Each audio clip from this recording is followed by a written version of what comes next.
Bien avec ça, pas trop loin quand même. Bah, je veux dire, il faut au moins que.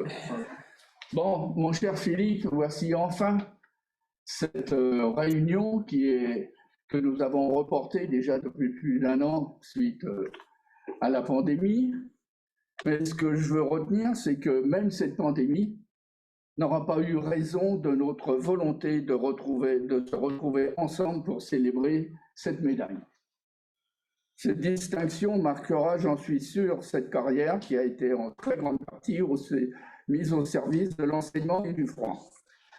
Alors, tu m'as fait donner quelques informations et tu m'as dit que tout a commencé il y a bien longtemps. Alors, longtemps, on ne sait pas très bien ce que ça veut dire, mais enfin, chacun mettra la barre comme il le souhaite. Hein. C'était à Boulogne-sur-Mer, au moment des premiers choix, sans idée précise sur ton avenir et sur les conseils de ton père, tu choisis de suivre des études de froid. Et c'est ainsi que tu te retrouves en BTS froid et climatisation à Douai, puis à l'IFI à Paris, tout en travaillant chez Stahl, sous les ordres de Michel Barthes. Après, il t'incitera plus tard à adhérer à l'AITF. Puis tu travailles avec Paul Rivet, qui est là ce soir. Même ton service militaire, tu le fais dans l'intendance comme frigoriste à Besançon. Et au sorti de ce service, ce sera un poste de projeteur à la Samiti Club, à Saint-Denis, où pendant 4 ans, tu travailles avec Georges Rina, avec Denis, qui est là, tout en poursuivant tes études au PNAM de Paris pour finir d'obtenir ton DEST.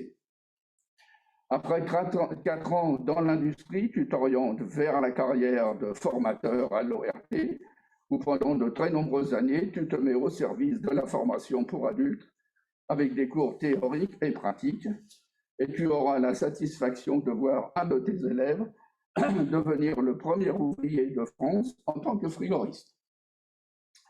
En 2002, tu reprends tes études au CNAM pour finaliser ton diplôme d'ingénieur. Et en 2004, c'est le professeur Meunier, qui était directeur du laboratoire, qui te propose un sujet de mémoire sur la conception et la réalisation d'une cascade NH3CO2, fluide d'actualité à l'époque, et ce dont devait servir aux étudiants de l'IFI, aux doctorants pour étudier le comportement des fluides frigorifiques. Vous avez pu voir que ça continue, hein, les mélanges. Et il devait remplacer l'ancien banc qui contenait 30 kg d'ammoniac et qui avait servi pendant plus de 30 ans au TP organisé par M. Daligo. C'était un autre temps où on pouvait avoir 30 kg d'ammoniac en plein centre de Paris. Il y avait une petite fontaine pour se laver les yeux, mais enfin rien de plus, et tout était bien. Bon. Et tout s'est toujours bien passé. Alors, ce séjour au labo du froid te permettra de faire des rencontres, en particulier avec Marie-France Terrier, dont monsieur tout à l'heure a parlé, qui te conseillera pour la réalisation de ton mémoire, et avec moi, d'un point de vue plus amical, si je puis dire. Hein. En 2008, tu quittes la formation professionnelle pour rejoindre la formation en alternance. Et tu intègres les écoles de la Chambre de commerce et d'industrie de Paris, d'abord à Andrézy, puis à Gambetta, où tu enseignes un BTS de F2E, option climatisation. À la suite du décès accidentel de ton collègue Hervé Leleu, tu le remplaces, toujours en BTS F2E, mais cette fois-ci en option froid. Et ce sera enfin l'enseignement de la thermique, des échangeurs, la production du froid et le suivi des projets techniques des étudiants qui désirent intégrer l'IFI ou une école d'ingénieurs. Une carrière bien remplie, mais qui ne t'empêche pas de participer aux actions de l'AFF avec François Octobon, qui te propose d'intégrer le bureau du Comité de France, puis la présidence en remplacement d'Éric Devin, et ce sera aussi la participation à la commission formation, et enfin, plus récemment, avec Gérald Cavalier, ce sera l'opération Clinico. Alors tout le monde se rend compte que tu es un pur produit de l'AFF. Tu as bénéficié de l'expérience de nos anciens, et tout au long de ta vie professionnelle, tu l'as actualisé pour tenir compte des nouvelles contraintes réglementaires et environnementales. Après un passage à l'ITF, tu as rejoint l'AFF, où depuis de nombreuses années, tu participes à nos activités. C'est donc avec un très grand plaisir que je te remets, au nom de l'AFF, cette médaille Charles Tellier que tu as bien méritée. Alors, je pense qu'elle doit être ici. Alors, voilà. Merci. Alors, vérifier qu'elle ne vient pas de l'Académie de médecine. Alors.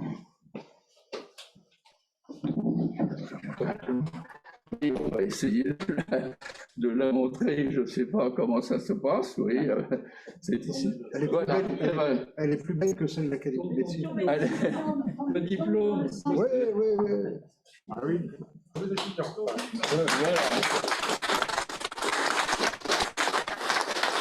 Félicitations. Je vous remercie tous d'abord de votre présence. Et puis, bon, ça me fait chaud au cœur, en fait, d'être connu par ce père et de pouvoir continuer, en fait, ce travail que j'ai, enfin, travail, il y a un grand mot, je t'en retrais, mais cette participation à l'AFF, et puis de toujours me tenir au courant, en fait, de tout ce qui se passe actuellement. On voit que le métier a beaucoup changé entre le moment donc, où on s'est connu en 1977, avec Paul Rivet. Et aujourd'hui, je veux dire, le métier a complètement changé. On travaillait déjà avec l'ammoniac à l'époque, c'était un fluide nouveau. On avait déjà, on avait le 502 à l'époque, il a disparu lui. Mais on a eu d'autres produits entre-temps. Dans ma génération, on va dire, j'aurais connu à peu près 4 types de fluides, enfin 4 familles de fluides successifs. Et aujourd'hui, ce que je m'aperçois, c'est que il y a une mutation qui est en train de se produire, notamment au niveau réglementaire. C'était déjà le cas, mais ça s'intensifie. Et ça, je pense qu'on a parlé beaucoup de la formation dans les exposés qui ont eu lieu aujourd'hui. Et je pense que ça va être quelque chose de très important de faire la liaison entre la partie réglementaire et puis la partie pratique. Parce qu'on peut être un très bon praticien, savoir travailler le cuivre, récupérer le fluide, recharger, calibrer l'installation, et pas pour autant bien connaître toute la législation. J'ai regardé un petit peu par rapport au propane, c'est un petit peu mon dada en ce moment, mais toutes les législations qu'il doit y avoir actuellement, mais il doit y en avoir 10 ou 12 minimum. C'est vraiment celle de base. Je me dis qu'aujourd'hui, pour un technicien, ça va quand même être relativement difficile et on aura besoin d'hommes de terrain qui fassent la liaison entre le chantier et la conception et la validation, la caractérisation en fait, de tous les systèmes. Enfin, c'est ce que je pense. Voilà. Enfin, je vous remercie. Merci.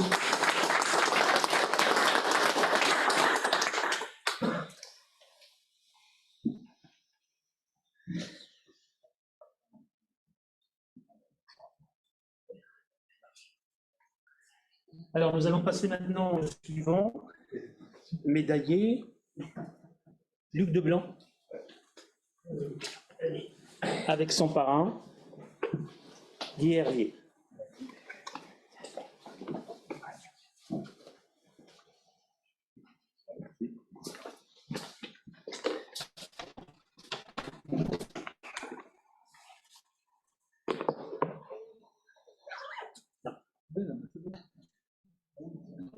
C'est celle-là. Ah bon, d'accord, on est dans la bonne caméra. Voilà. Mesdames, Messieurs, bonjour.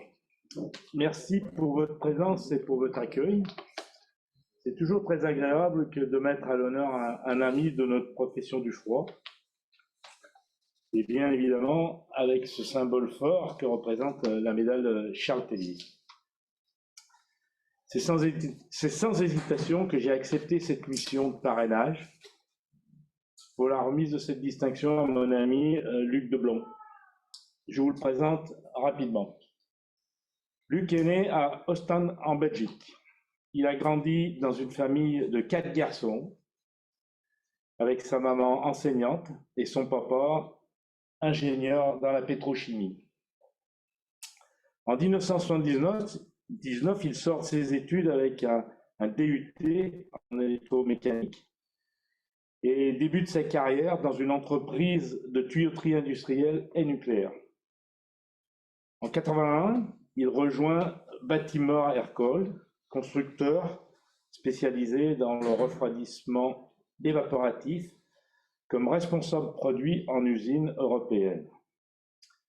En 1986, il crée Baltec, agence commerciale Rhône-Alpes de Baltimore Air Cold, qui devient en 2011 Balticar, direction France pour Baltimore Air Cold. Il introduit et fait la promotion en France du refroidissement adiabatique en alternative au refroidissement évaporatif et à sa rubrique ICPE 2921, donc, qui consiste à la réglementation des installations de refroidissement évaporatif par dispersion d'eau dans un flux d'air généré par une ventilation mécanique ou naturelle. Il participe à l'élaboration de la norme NFE 34424 pour les réfrigérants humides. En 2011, il prend la direction France de la société Evapco, spécialisée en refroidissement évaporatif et adiabatique, jusqu'à la fin de sa carrière professionnelle en 2020. Puis il prend un peu de bon temps avec son épouse, et leurs 2 garçons. Mais ce n'est pas tout. Ce spécialiste des températures sèches et humides, des chaleurs sensibles et latentes, des nombreux échanges thermiques, est également un homme engagé dans les échanges humains au sein d'associations. Entré à l'AITF fin des années 80, grâce à notre regretté ami Gilbert Ray, il est actif au sein du bureau rhône-alpin. Il confirme et poursuit son action suite à la fusion AITF-AFF, sous la présidence de nos amis lyonnais Philippe Lansard et ensuite Marc Simonet. Lui-même, en 2002, prend la présidence du très actif comité Rhône-Alpes de l'AFF. Il fait également partie du conseil d'administration de l'association Cali-Climat Froid, spécialisée et accréditée dans la délivrance des attestations de capacité à la manipulation des flux frigorigènes et la certification d'entreprise. Luc est un homme généreux, efficace, déterminé, précis et exigeant dans tous les engagements où j'ai pu le côtoyer. Il ne laisse pas de place à l'incertitude. Dans la préparation des réunions techniques qu'il dirige avec tact et fermeté, sans pour cela oublier les temps de convivialité qu'il apprécie beaucoup. Je dirais même peut-être particulièrement. Luc est un homme droit et d'une probité sans faille. Aujourd'hui, je suis très honoré et très fier, mon cher Luc, de te remettre cette médaille Charles Tellier au nom de tous les membres de l'AFF et de tous les acteurs de la profession. Merci.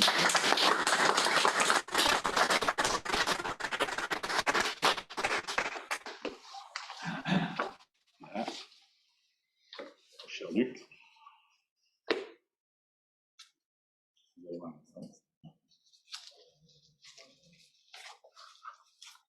Oui, donc on ne peut pas faire tomber. Voilà. Voilà.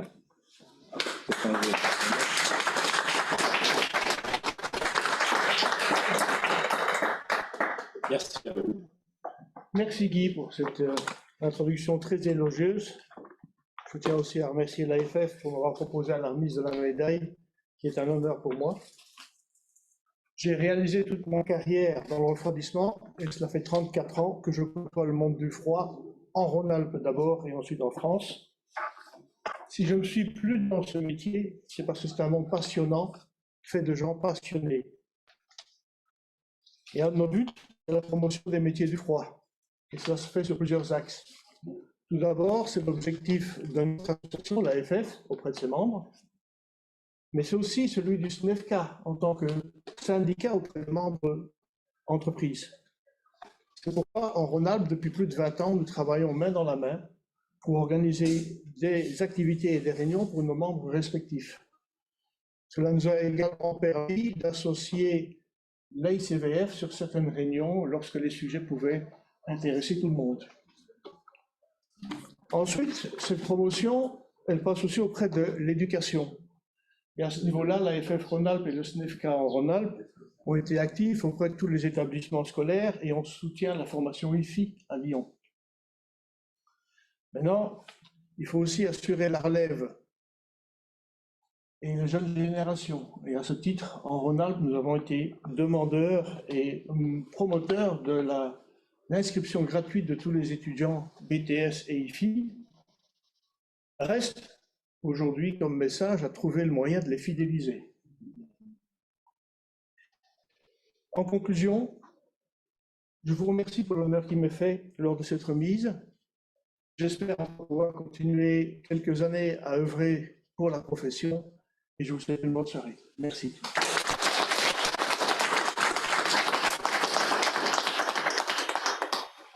Merci beaucoup. Donc, après la formation professionnelle, après l'industrie, on va laisser place maintenant à un homme de la recherche académique avec un parcours impressionnant, avec qui j'ai eu l'honneur et le plaisir de travailler.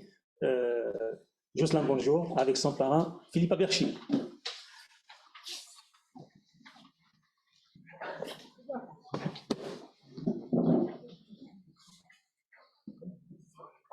Bonsoir à tous.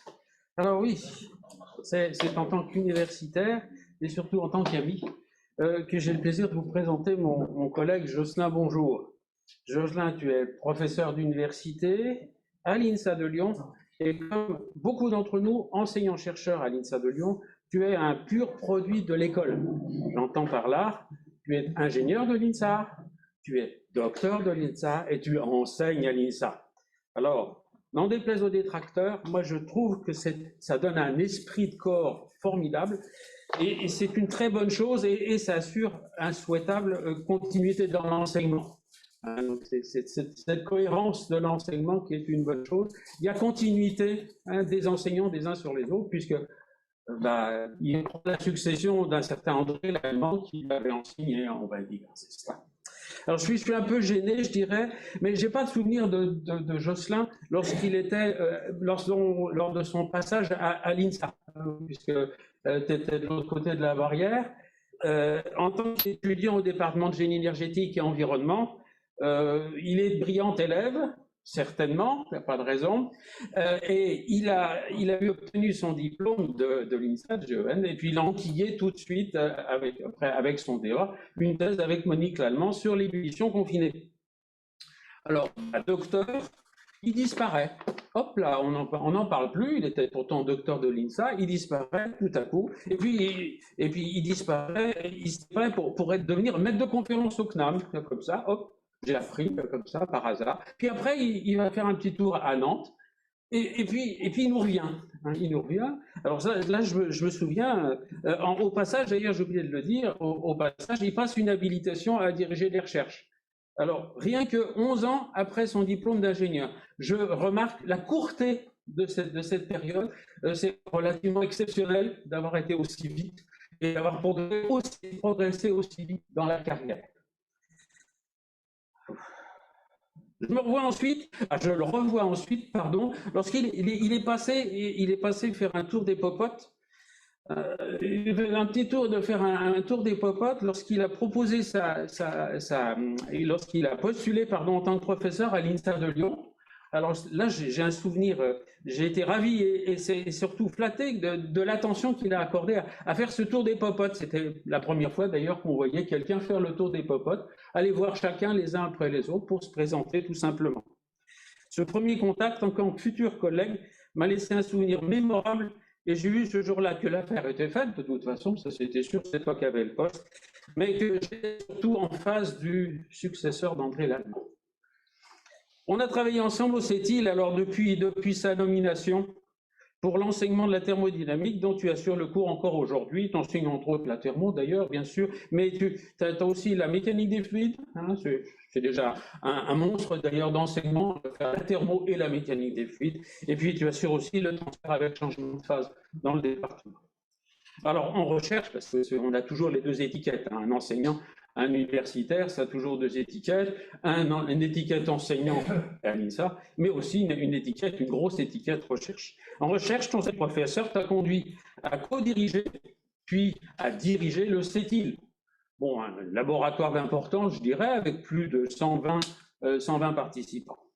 Il assure en parallèle la direction de nombreuses thèses, par moins de 17 sur la période au total, je dirais, ou environ, et dans le domaine de l'ébullition, alors plus généralement dans le domaine de l'efficacité des systèmes frigorifiques pour rester sur une étiquette globale de toute ta carrière, parce que c'est pas facile à spécifier. Alors, tu peux t'en enorgueillir de plus de 90 publications dans le domaine du froid, ça c'est certain, et puis des participations à des jurys de thèse un peu partout en France et à l'étranger surtout. En tant que directeur du CETIL, tu as laissé une empreinte assurant sa progression, malgré une opposition pas toujours conciliante. Oh là, je préfère pas rentrer dans le détail, mais ça valait son pesant de cacahuètes, excusez l'expression. Lorsque tu as la main à Frédéric Kuznick, tu as accepté pas moins que la direction de l'école doctorale Média. Voilà. Bon, ça prouve quand même que c'était un excellent directeur, hein, et qu'on lui a fait confiance pour assurer la direction de l'école doctorale. Au sein du CETIL, tu fais autorité, mais ton aura, elle est aussi internationale.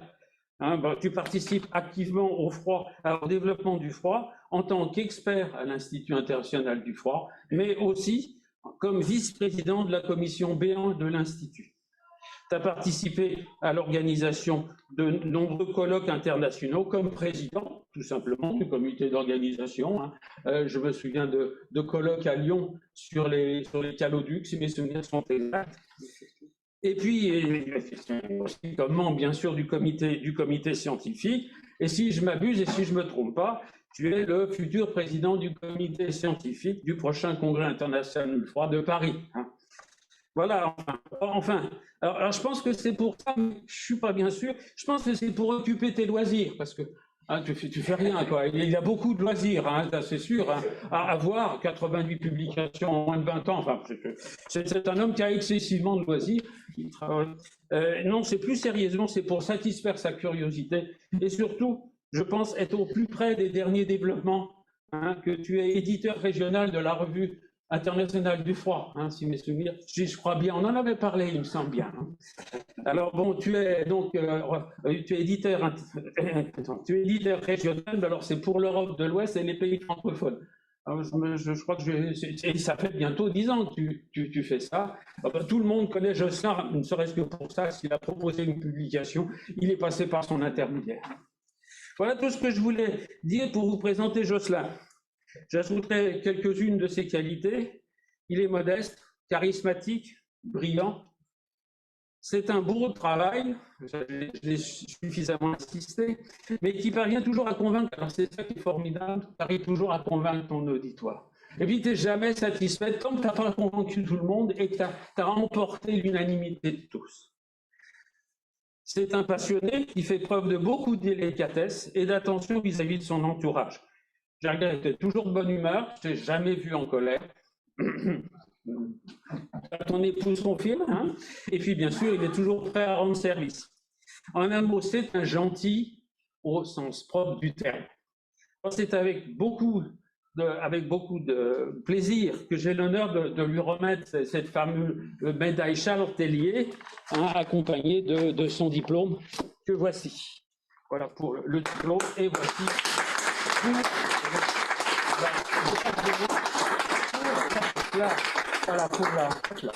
voilà pour la médaille et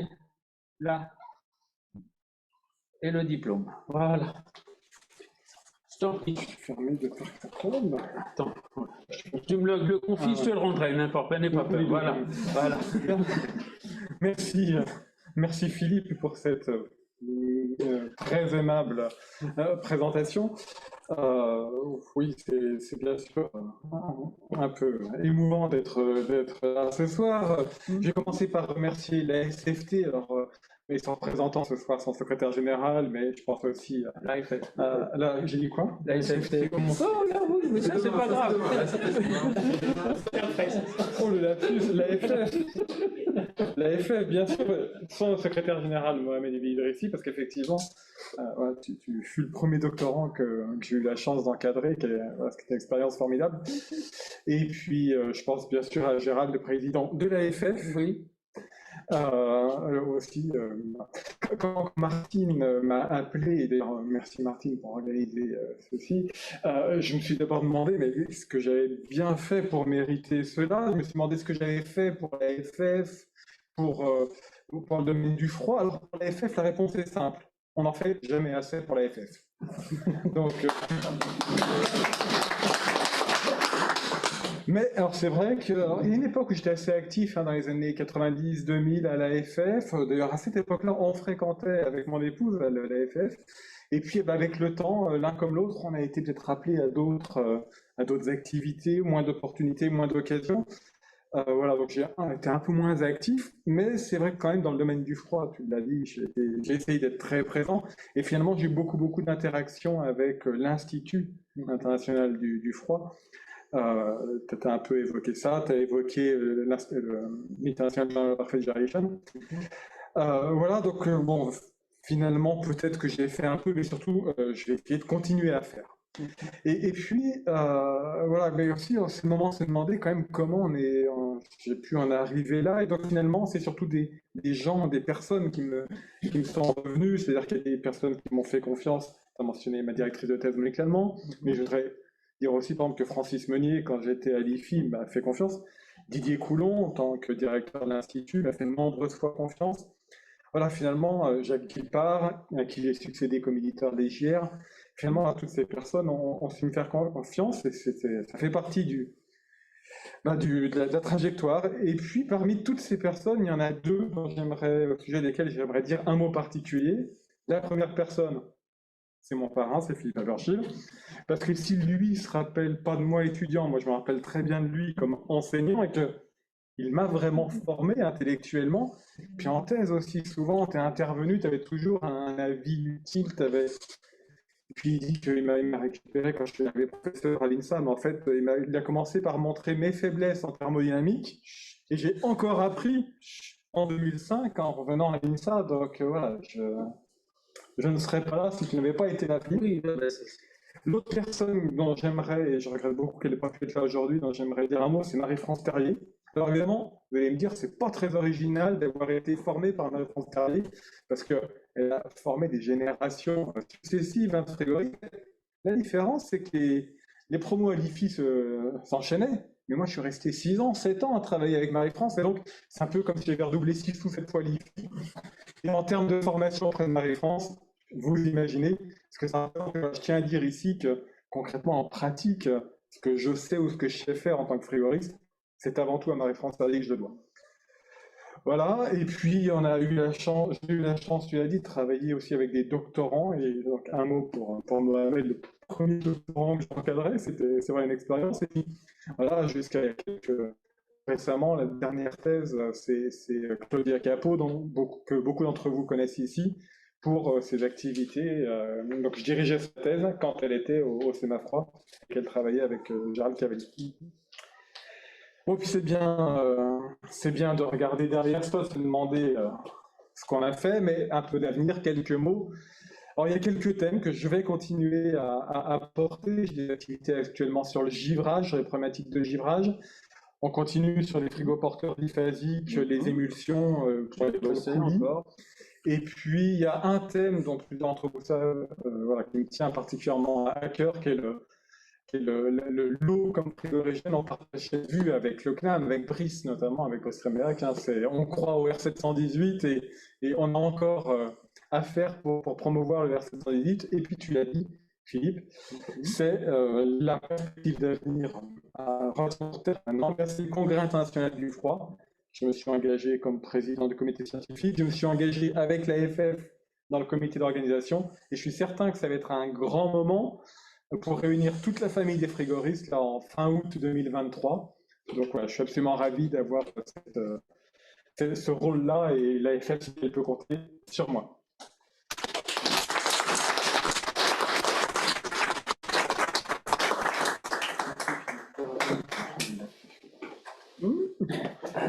Bon. Merci.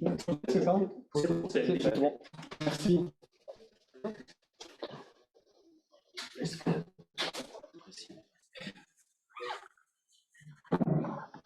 Alors, la dernière médaille pour cette année sera remise à Pascal Doguet et son parrain est Philippe Lebrun.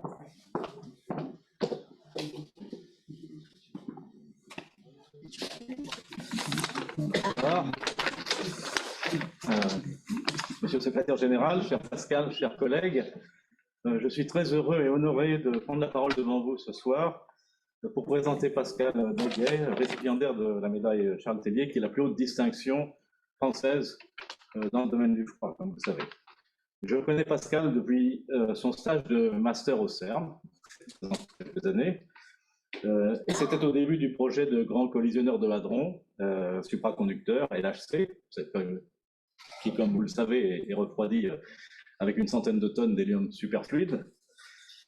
Et c'est là, je crois, au CERN, pendant ce stage, qu'elle a rencontré la cryogénie à l'hélium liquide, qui deviendra son domaine d'expertise, en étudiant le refroidissement des câbles supraconducteurs soumis à des perturbations thermiques. Après sa thèse de doctorat à l'Institut NEL à Grenoble, Pascal rejoint Air Liquide Advanced Technologies à Sassenage pour y travailler sur les grands projets d'usines cryogéniques d'hélium liquide, d'abord pour le collisionneur LHC et ses grands détecteurs supraconducteurs, ensuite pour les tokamaks K-Star en Corée, JT60 au Japon et évidemment ITER en France, ainsi que pour les champs d'extraction d'hélium du Qatar. Ces installations comptent parmi les plus puissantes et les plus efficaces thermodynamiquement du monde. À titre indicatif, ces grandes machines ont des efficacités de l'ordre de 30% par rapport à Carnot, ce qui est absolument remarquable pour des machines qui travaillent sur un tel rapport de température chaude et de température froide. Pascal est aujourd'hui responsable des marchés scientifiques et champs gaziers et hélium au sein d'Air Liquide, ainsi que conseil stratégique auprès de la direction du groupe. Outre sa carrière industrielle, Pascal a poursuivi un parcours universitaire avec une habilitation à diriger la recherche et 2 qualifications aux fonctions de professeur des universités. Elle a à son actif de nombreuses publications scientifiques et est membre de plusieurs sociétés savantes dans le domaine des basses températures, en particulier comme secrétaire scientifique International Cryogenic Engineering Committee. Elle participe régulièrement aux réunions organisées par la commission cryogénie et supraconductivité de l'Association française du froid, les dernières ayant eu lieu à Ossois cette année, il y a quelques mois. Donc bien que la cryogénie ne constitue qu'une petite partie du vaste domaine du froid, j'espère, avec ces quelques mots, vous avoir convaincu que Pascal est totalement qualifié pour recevoir la médaille Charles Tellier.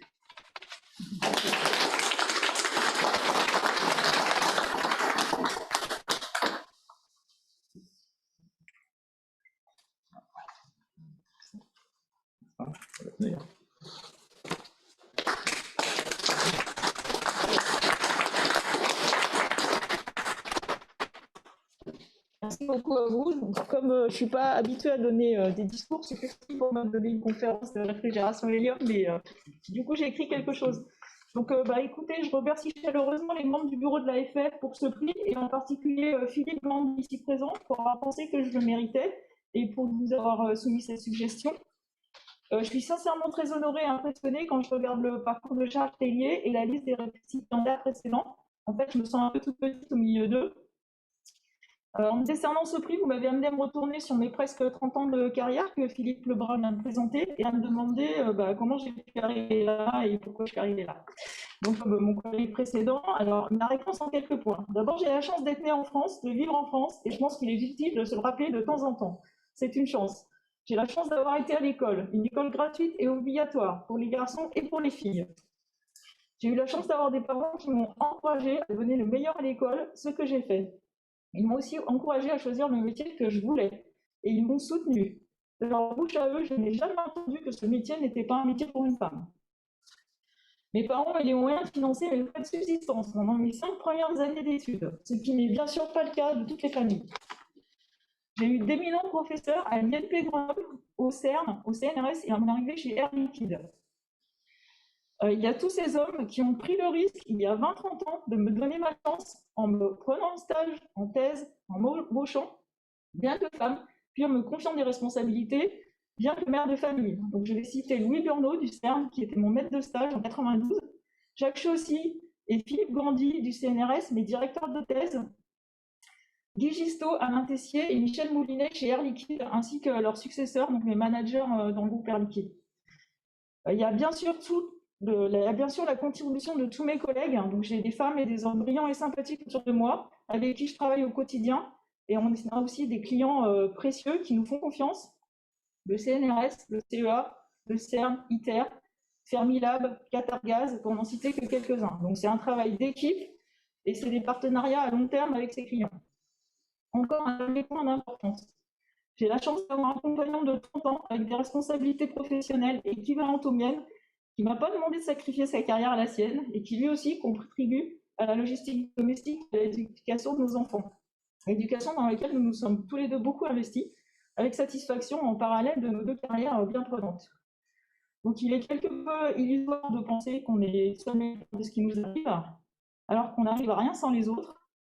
On est tout au plus un travailleur assidu, doté d'un cerveau qui fonctionne, au bon endroit, au bon moment et avec les bonnes personnes. Donc, je mesure bien la chance que j'ai d'être ici aujourd'hui. Je mesure aussi toute la chance que j'ai, tout le bonheur que j'ai à faire ce métier en fait depuis 30 ans, avec des gens formidables, donc à Grenoble, avec mes collègues, mais aussi aux 4 coins de la planète. Donc de Bariloche à Dijon, de Chicago à Doha, en passant par Genève. Et j'espère bien que ça va encore continuer pendant 10 à 15 ans. Donc encore merci pour ce prix, et avec toute ma gratitude pour toutes les personnes qui m'ont amené jusque-là. Donc ce prix est aussi là.